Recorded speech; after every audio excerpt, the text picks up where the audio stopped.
Hi everyone, సమ్మర్లో కూల్గా vanilla ice cream ఇంట్లోనే ఈ విధంగా ప్రిపేర్ చేసుకోండి. దానికోసమని ఫుల్ క్రీమ్ మిల్క్ని 1 లీటర్ తీసుకుంటున్నాను ఒక బౌల్లోకి.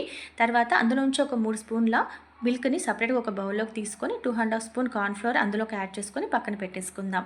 మనం మిల్క్ అనేది లో ఫ్లేమ్లో పెట్టుకొని కొంచెం దగ్గరకు అయ్యే వరకు మసలనివ్వాలి. తర్వాత 6 స్పూన్ల షుగర్ వేసుకొని ఒకసారి కలుపుకొని ఒక 2 మినిట్స్ మసిలిన తర్వాత కార్న్ఫ్లోర్ వాటర్ని కూడా యాడ్ చేసుకొని ఇంకొక 2 మినిట్స్ మసిలిన తర్వాత స్టవ్ ఆఫ్ చేసుకోవాలి. 1 స్పూన్ వెనీలా ఎసెన్స్ వేసేసుకొని మొత్తం చల్లారనివ్వాలి ఈ పాలని.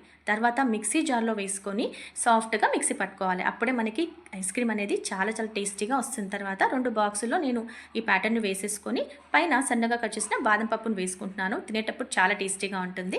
తర్వాత క్యాప్ పెట్టేసుకొని డీప్ ఫ్రిడ్జ్లో ఒక 12 అవర్స్ నుంచి తీసుకున్నట్టయితే చాలా టేస్టీగా కూల్గా వెనీలా ఐస్ క్రీమ్ రెడీ అయిపోతుంది. పిల్లలైతే చెప్పాల్సిన అవసరం లేదు, చాలా ఇష్టంగా తినేస్తారు. మీరు కూడా డెఫినెట్గా ట్రై చేయండి. Thank you.